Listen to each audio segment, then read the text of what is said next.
In the history of American crime, there are names that are tied only to a single city, a single gang, or a specific massacre. But there are also people who leave their mark on a completely different level, the systemic level. Charles Lucky Luciano belongs to the second group. Many researchers consider him the man who reorganized the American underworld, turning scattered gangs into an organized crime network spanning multiple states, operating no differently from a giant business corporation. In the eyes of some of his contemporaries, he was a genius organizer, the one who helped end the bloody wars between Italian families, ushered the mafia into an era of professional money-making, and reduced the blatant gunfights on the streets. But precisely because of that reorganization, organized crime in the United States, from being fragmented, became capable of controlling unions, docks, the construction industry, prostitution, and gambling, with an influence that reached into the daily lives of millions of people.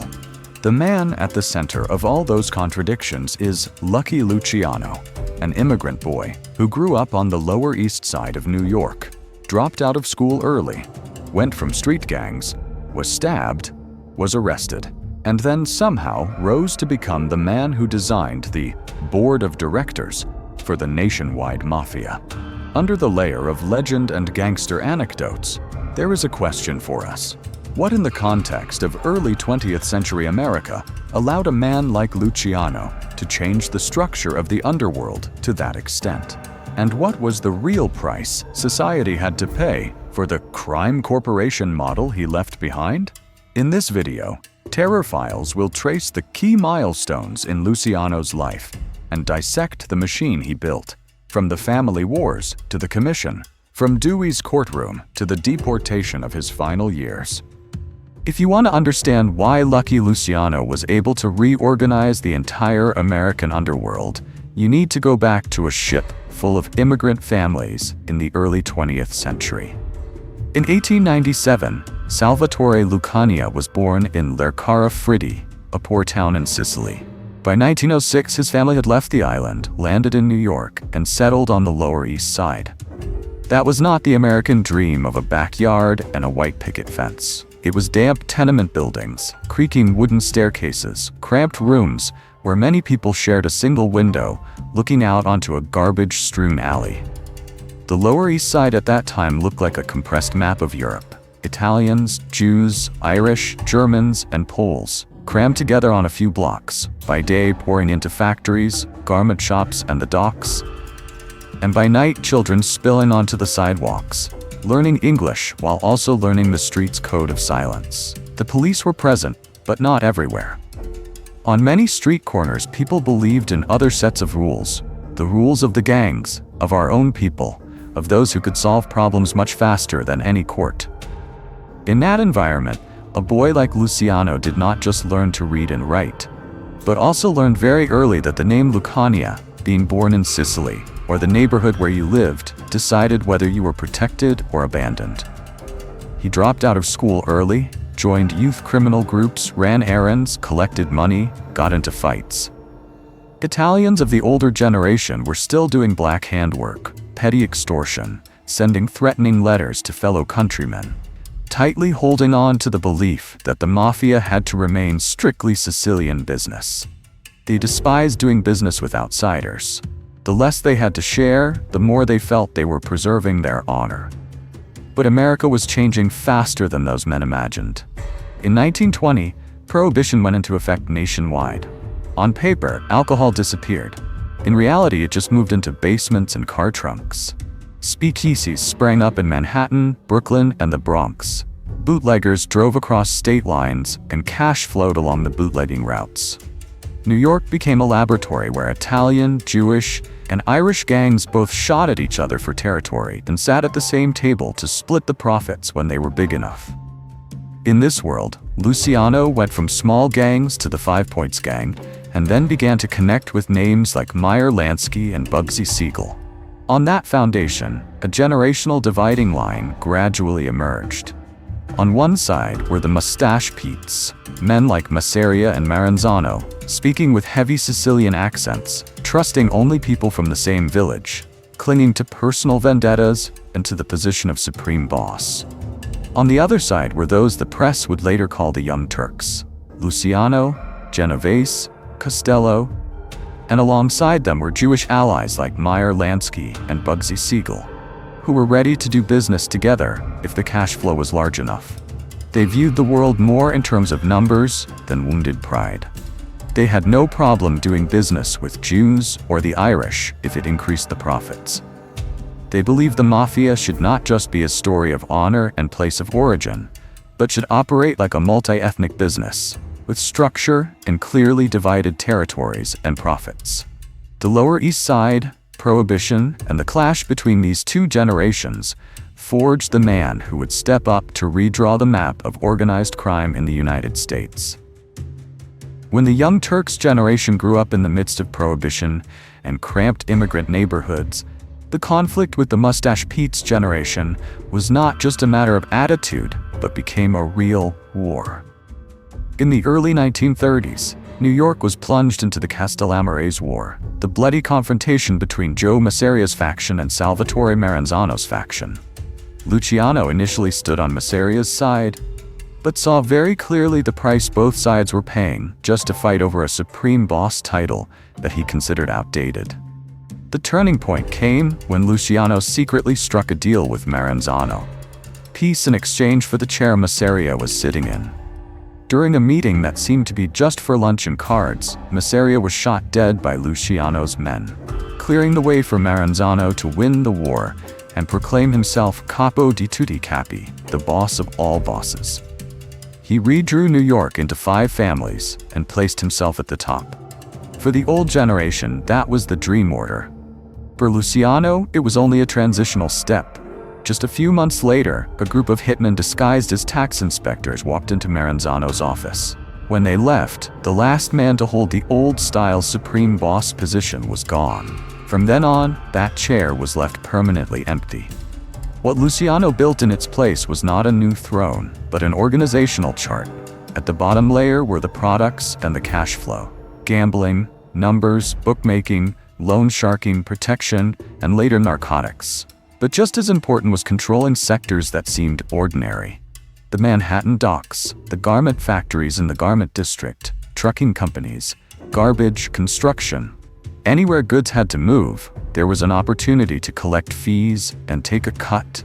The mafia was no longer just neighborhood gangs, but a force that could reach into the city's entire supply chain. The second layer was the organizational infrastructure. Luciano kept the 5 families framework, but turned it into something resembling a company. Each family had a boss, an underboss, a consigliere, capos, soldiers, and a large circle of associates. Above that was the commission, a council made up of the New York bosses and representatives from major cities like Chicago and Buffalo. All major disputes had to be brought there, voted on, negotiated. The goal was not peace for moral reasons, but because family wars cost money. Outside the Italian bloc, Luciano linked up with the Jewish mob, figures like Meyer Lansky and Bugsy Siegel, to form what the press would later call the National Crime Syndicate, a federal criminal alliance in the literal sense. The third layer was the insurance level. Omerta, the culture of silence, and the ritual of being made were preserved, used as the glue to bind loyalty. At the same time, the dock workers' unions, truckers, sanitation, and construction sectors became tools of pressure.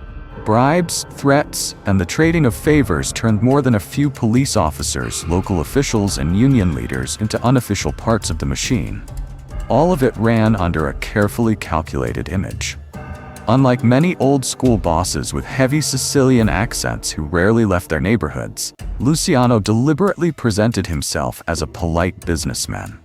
Tailor-made suits, carefully chosen words, fluent English, moving in and out of elite clubs, sitting with people whom no one, from the outside, would think of as criminals. He did not need anyone to call him king. He wanted the mafia to look like gray businessmen, staying out of excess spotlight, letting money and structure determine power rather than ostentatious displays of violence. By this point, Lucky Luciano was no longer just a man who survived the family wars. He had used that very war to rebuild the American underworld along the lines of a kind of national corporation, with the commission as a board of directors, the families as branches, and a system of dividing territory and profits, tight enough that guns had to fire less often in the streets, even as the influence seeped deeper into the economy and everyday life. When you look at the three-tier structure Luciano built, everything seems neat, efficient, almost like a corporation. But beneath those lines on the chart are the people who pay the price every day, faces that rarely appear in mafia movies. At the docks, the longshoremen understood that feeling very well. They carried sacks and wooden crates, working in the cold, wind, and salt spray. But on top of their meager wages, there was another cost that was hard to name. Protection fees. If they did not pay, a truckload might miss its run. A container might suddenly be inspected so thoroughly that the bags were torn open. Or worse, that person might be beaten up, pushed off the call list for work. In the garment district, owners of small workshops living amid the hum of sewing machines and delivery deadlines had to learn the same language. If they wanted their delivery trucks not to be stopped, their windows not to mysteriously shatter overnight, their contracts not to disappear without explanation, they had to sign a few extra papers with trucking, security, and garbage companies that everyone knew had someone behind them. For small shopkeepers, restaurant owners, and bar owners, the same story repeated. They ran legal businesses, had licenses, paid taxes, but were still invited to use trash collection, transport, and insurance services from companies controlled by the mafia at higher prices and with a gentle reminder about neighborhood security. Violence no longer erupted openly in the street the way it had in Capone's time. But the fear here was a quiet one. Contracts could be pulled. Licenses could run into technical problems. A few surprise inspections could appear if someone decided to play tough. People understood there were games they did not have the strength to enter, so they chose silence. On another side of the machine, the women in the prostitution ring that prosecutor Thomas Dewey would later expose in court were far more direct victims. Many were lured by promises of work, then found themselves indebted for housing, clothes, and medicine, forced to take clients to pay it off. Anyone who resisted could be beaten, threatened with being turned over to the police, or have every way out cut off. When Dewey launched his crackdown in 1936, more than 100 prostitutes and madams in this ring were arrested.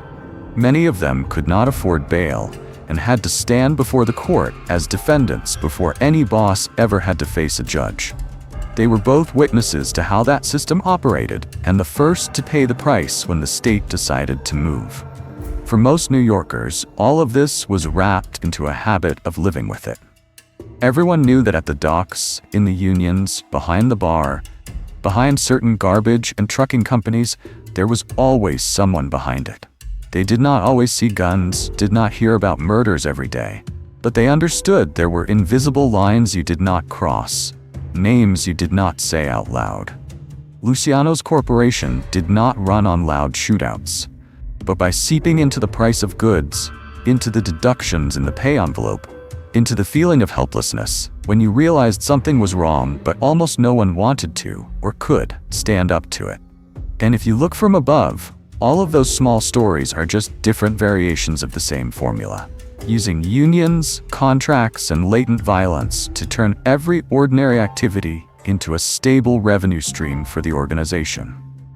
For many years, men like Luciano were used to a very simple kind of question from the state.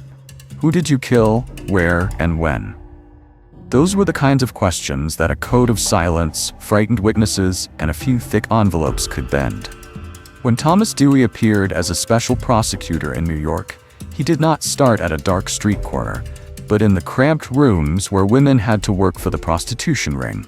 Dewey asked a different question. Where is the money? Who manages it? Who makes the final decisions? Investigators followed messages, phone calls, notebooks, and the testimony of prostitutes and madams. Piece by piece, they assembled a picture showing that Luciano did not stand directly on the street corner, but was the brain managing a sprawling prostitution racket. taking a cut from other people's bodies and fear. In 1936, he was brought to trial on more than 60 charges related to forced prostitution. The trial attracted the national press. The man once regarded as the brilliant organizer of the underworld now had to sit and listen as the indictment was read out line by line. The sentence of 30 to 50 years in prison was a message sent not only to Luciano, but to the very model he had built. World War II opened another crooked chapter. As concerns about sabotage and espionage in the port of New York grew, the U.S. Navy chose what it believed was a pragmatic path. It secretly reached out to mafia figures, including Luciano, to trade information, secure the docks, and later make use of their networks in Sicily during the invasion campaign. During World War II, the U.S. Navy secretly worked with Luciano's network to help secure the port of New York, only to deport him a few years later as a threat to national security. In return, a commutation file was put on the table. In 1946, the governor of New York, Dewey himself, the man who had sent him to prison, signed the commutation. Luciano was not fully freed. He was put on a ship and deported to Italy on the condition that he would never be allowed to return to the United States. In his last years, first from Italy and then from Cuba, Luciano tried to maintain his influence in heroin and casino rackets, but his health was no longer what it had been. He was monitored by multiple agencies, each move leaving a trace in the files of people who now saw him as a security threat rather than just a gangland boss. In 1962, Luciano died of a heart attack in Naples, far from the Lower East Side streets where the immigrant boy Lucania had once run errands for small-time gangs. The machine called Luciano did not ultimately collapse because it ran out of money or because of some spectacular gangland shootout in the street. It was gradually corroded by the very thing he thought he could bend: the system. From a prosecutor who changed the question, from the lines of law on prostitution and taxes, to wartime pressure and the decision to deport him. Layer by layer, those legal and political pressures cut him off from the corporation he himself had designed, leaving behind a criminal model that the American state would have to wrestle with for many decades to come. When looking back over the entire file, one thing is quite clear. Lucky Luciano was not the first person to fire a gun on the streets of New York, nor was he the only one to make money from bootleg liquor or gambling. What made him different was the way he assembled those scattered pieces into a system. An underworld that operated almost like a national corporation, with a board of directors, territorial divisions, internal rules, and its own mechanisms for resolving disputes. From the 5 families in New York, to the Commission, to the lines reaching out to Chicago, New Jersey, Cleveland. The name Luciano gradually became attached to the concept of organized crime in the fullest sense. From that story, there are a few warnings that are not only meant for the past. When a criminal system begins to speak in the language of organizations, committees, unions, that does not make it cleaner, it only makes it harder to see. When profit is placed above the community, the mafia does not need to open fire in the middle of the street. It only needs to strangle through contracts, fees, and debts that ordinary people cannot really negotiate.